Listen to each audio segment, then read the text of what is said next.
پہلے بچپن ہے، پھر آہستہ آہستہ جوانی کی طرف جا رہا ہے، پھر بڑھاپے کی طرف جا رہا ہے، یہ سارے آٹومیٹک منظر تیاری میں اور آپ سارے جانا نہیں، جوانی رہ نہیں آئی پھر چلی گئی، اور ایسا آخر ہو رہتا جیسے درخت بوڑھا ہوتا نا، ہزار ہم چاہیں کہ نہیں پہلا ہی دور کیمرہ نہیں۔ مولانا محمد اسحاق مدنی پاکستانی تاریخ کے ایک معروف محدث، محقق، مقرر، علوم اسلامی کے انسائکلوپیڈیا اور وحدت امت کے علمبردار تھے۔ وہ 1935 میں لائل پور کے ایک چھوٹے سے زمیندار منشی میاں منشا کے گھر پیدا ہوئے۔ آپ نے ایک مذہبی گھرانے میں پرورش پائی۔ ابتدائی تعلیم قریبی گاؤں دیال گڑھ کے ایک پرائمری اسکول سے حاصل کی۔ میٹرک کے بعد انہوں نے اپنا fellow of arts FA government college loyal پور سے ریاضی کے ساتھ ایک اضافی مضمون کے ساتھ فرسٹ ڈویژن میں پاس کیا۔ آپ کی ذہانت بے مثال اور حافظہ بے حد قوی تھا۔ جو چیز ایک مرتبہ پڑھ لیتے کبھی نہ بھولتے۔ بعد میں انہوں نے مذہب کی طرف رجحان پیدا کیا اور مذہبی کاموں کو سمجھنے کے لیے انہوں نے عربی، فارسی، اردو اور انگریزی سیکھی۔ ان کے استاد مولوی نور احمد تھے۔ آپ کے علم اور ذہانت کا ڈنکا کم عمری میں ہی بجنے لگا۔ وہ اپنے والد کی زمینوں پر کام کرنے میں مدد کرتے تھے اور کھیتوں میں ہل چلاتے ہوئے ایک ہاتھ میں کتابیں پڑھتے رہتے تھے۔ مولوی احمد ملا نے انہیں صرف اور نحو سکھایا۔ پھر انہوں نے مولانا امداد الحق دیوبندی سے منطق، فلسفہ اور دیگر فنون لطیفہ کے بارے میں رہنمائی حاصل کی۔ آپ لڑکپن میں بھی سنجیدگی اور مدانت کے پیکر تھے۔ لڑکوں جیسی شرارتوں اور کھیلوں سے اجتناب کرتے تھے۔ تعلیم کی طرف فطری رغبت، خودداد ذہانت اور یادداشت نے سب کو ورقہ حیرت میں ڈالے رکھا۔ اسکول کے زمانے سے ہی دینی تعلیم کی طرف راغب تھے اور کتابوں کو آپ نے اوڑھنا بچھونا بنائے رکھا۔ آپ مطالعے کے اس حد تک شوقین تھے کہ ایک ہاتھ سے ہل چلا رہے ہوتے اور دوسرے ہاتھ میں کتاب ہوتی۔ عربی زبان و ادب کے ماہر بن کر تحقیق کے میدان میں قدم رکھا۔ لڑکپن میں بھی عالم یہ تھا کہ ہر چوک میں آپ کے مناظرے ہو رہے ہوتے تھے۔ وہ 1983 تک اپنے گاؤں کی مسجد میں خطبہ دیتے رہے۔ آپ کے والد کی خواہش تھی کہ آپ بیرسٹر ہوتے۔ دوستوں نے CSS دینے کا مشورہ دیا۔ مولانا صاحب خود فرماتے کہ اگر آرمی میں ہوتا تو ضرور جنرل ہوتا، لیکن انہیں تو دینی علوم سے شدید حد تک عشق تھا۔ آپ سید ابو العلا کی جماعت اسلامی کے اجتماعات میں شرکت کرتے اور خطبات بھی دیتے۔ بعد ازاں فیصل آباد کی جامع مسجد محمدی کریمیہ کے نام سے اپنی ذمہ داریاں ادا کرنے لگے۔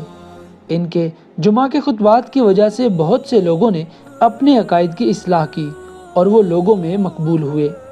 مولانا اسحاق اتحاد امت کے داعی اور حامی تھے۔ مختلف دینی مسائل پر اپنے مخصوص انداز میں کلام کرتے تھے۔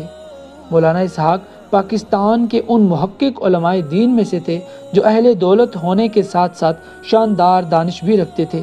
ان کا ایک منفرد پرجوش انداز تھا جس کے ساتھ وہ مختلف مذہبی معاملات پر رائے دیتے تھے۔ اسحاق بہت کم مذہبی ریسرچ اسکالرز میں سے ایک تھے جو روایت پسند ہونے کے علاوہ غیر معمولی طور پر عملی بھی تھے۔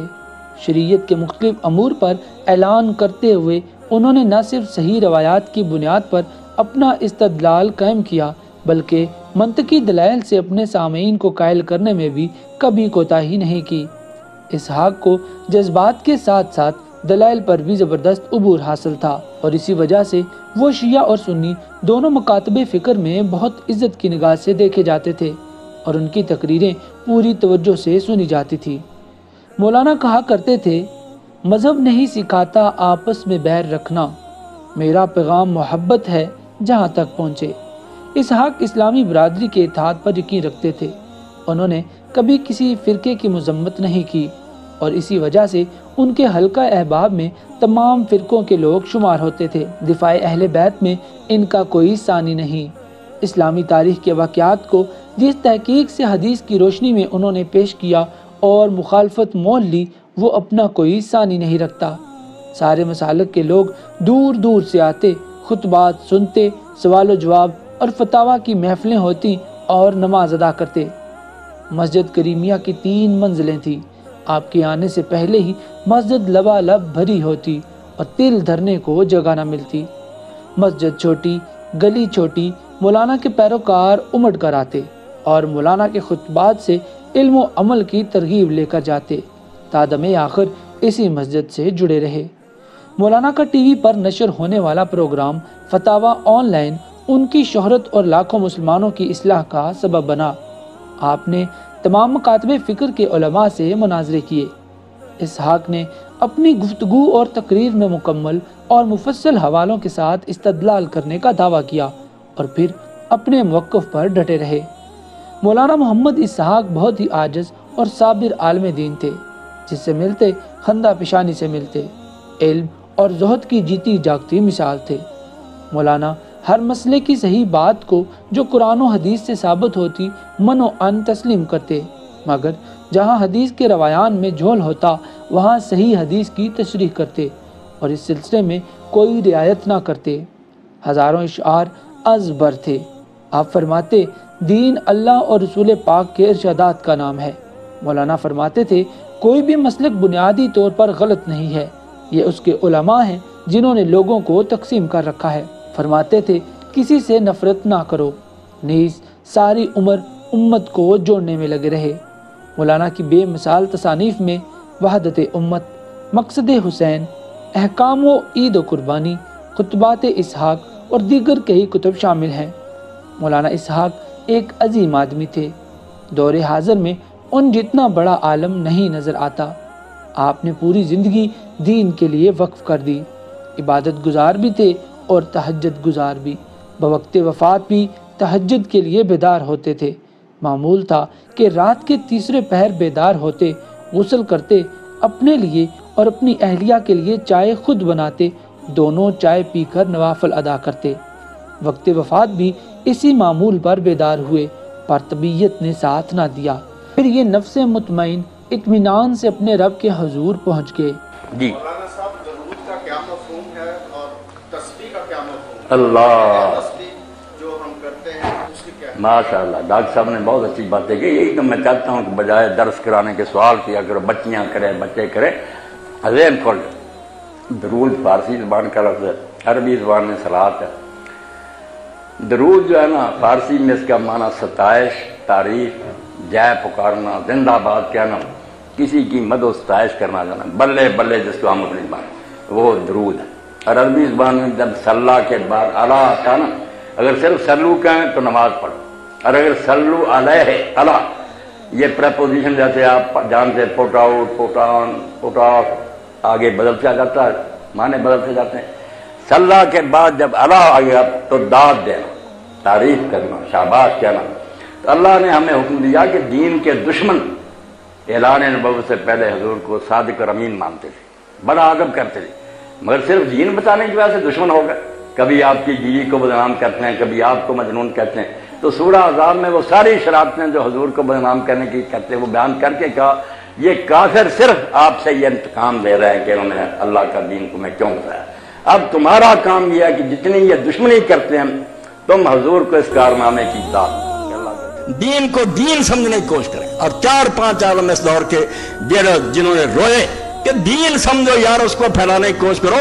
دین حجروں میں پڑھنے کی باتیں کہ جامعہ سلفیہ بند ہے اور یہ فلاں بند ہے، بس مولوی تیار کر دو مسجد میں بیٹھ جائیں، یہ حکومت کرنے کے لیے آیا۔ صرف ممبروں پڑھنا بیان ہو، عدالت میں ججوں کے سامنے قرآن و سنت پڑھا اور ایک فیصلہ بھی اس کے خلاف نہ ہو سکے، پارلیمنٹ کوئی قانون منظور نہ کرے، صدر مملکت کی مجال نہیں کوئی آرڈیننس جاری کرے، وہ خدا حکومت کرے۔ 4-5 عالم میں حوالہ دوں گا اگرچہ وہ ماتے ہوئے، بدقسمتی کہ یہ ملا جو ملوکیت کے ایجنٹ ہے نا، انہوں نے ان کو بدنام کیا۔ اس دور میں صرف 4-5 کام کے بندے پیدا ہوئے ہیں جنہوں نے لوگوں کو جگایا، اور جہاں جہاں کوئی تبدیلی آ رہی ہے یا کوئی دین کے لیے جان دے رہا ان کا ہی پروردہ، ان کے زیر اثر ہے سید ابو الاعلیٰ مودودی ہیں۔ ابھی بچہ سنا رہا تھا کہ ایک عالم دین نے ان کو کہا، میں نے کہا آپ نے بتایا تھا کہ خلافت ملوکیت میں صحابہ کو بہت برا کہا گیا ہے، میں نے آپ سے کیا کر منگوائی ہے؟ یہ بچہ بالکل بے خبر تھا، لا کر دی پڑھی، یہ لے گیا سرخ پینسل کہ مولانا پڑھو اور بتاؤ اس میں کیا خرابی۔ کہنے لگا نہیں، ہم سے تو مولانا خانم صاحب نے قسم لے لی تھی قرآن پڑھتے، مودودی کوئی کتاب نہیں پڑھنی۔ بتاؤ جو کتاب پڑھتے ہی نہیں ان ظالموں کو کیا حق ہے فیصلے کرنے کا کہ توہین کی گئی ہے؟ غضب خدا کا کہ پڑھنا ہی نہیں اور اپنی طرف سے فیصلے سنانے۔ اور مصر میں تھا سید قطب شہید رحمۃ اللہ علیہ، جس نے جان دے دی مگر کوئی قبول نہیں کیا۔ اس آخر وقت اس کی بہن کو علماء نے اور حکومت میں مجبور کر کے بھیجا، حالانکہ وہ بھی نہیں چاہتی تھی کہ بھائی کو بچائیں، وہ تو شہید ہونا پسند کرتی، مگر جب گئی تو قطب جو تھے رو پڑے، انہوں نے کہا بہن تو بھی آ گئی، شہادت نصیب ہو رہا، تو مجھے بچانے کے لیے آ گئی۔ اس نے بھائی کہا اگر لوگ مجبور نہ کرتے میں نہ آتا۔ اس بندے کو بدنام کر رہے دا اس کی اعلیٰ عدالت الاجتماعیہ، پھر اسلام پڑھو تمہیں پتہ لگے کہ اسلام کیا تھا اور کیا بن گیا۔ خدا کے لیے یہ مدرسے جو ہے نا، یہ یا دین پڑھائیں یا مذہب کی کوئی ضرورت نہیں، نماز روزے جو ہے نا یہ ہوتے رہیں گے، یہ بھی ختم ہو جائیں، کچھ نہیں بگڑ۔ دین قائم کرو کہ جہاں ہر شخص جو ہے وہ انشورڈ ہو، کسی کو انشورنس کی ضرورت نہ پڑے، اگر امیر ہو تو بیت المال کو پریمیم دو، حصہ دو، زکوٰۃ اور عشر۔ غریب ہو جاؤ گے تمہیں کیا فکر کہ کل کیا بنے گا، تمہارے قرضے بیت المال اتارے گا، تمہاری بچیاں پڑھائے گا۔ کیا اسلامی حکومت میں کسی کو پریشان ہونے کی بات؟ اس کو قائم کرو خدا کے بندو، دین۔ سید قطب اور پھر تھے علامہ اقبال رحمۃ اللہ علیہ، تین چار بندے جنہوں نے دین کو دین کی حیثیت سے پیش کیا، ورنہ ہم پڑھ رہے ہیں انگریز آ گئے، دوسرے آ گئے، نمازیں پڑھو تبلیغیں کرو، کسی کے ذہن میں وہ بات ہی نہیں کہ یہ مذہب ہے۔ دین کے تصور سے خالی ہو کر تو مذہب کی باتیں کرتے، پوجا پاٹ کی، کہ چند اخلاقیات اپنا رہو، پوجا پاٹ کرو۔ لعنت ہے جو ایسے مذہب پر، دین ان کو مٹانے کے لیے آیا، وہ دین نافذ کرنا چاہتا جس میں ہر شعبہ زندگی خدا کے دین کے تحت۔ تو فرماتے ہیں کہ سلطنت بڑھ گئی، لوگ کہتے ہیں علاقے فتح کے، وہ کہتے ہیں بیڑا تو غرق ہو گیا۔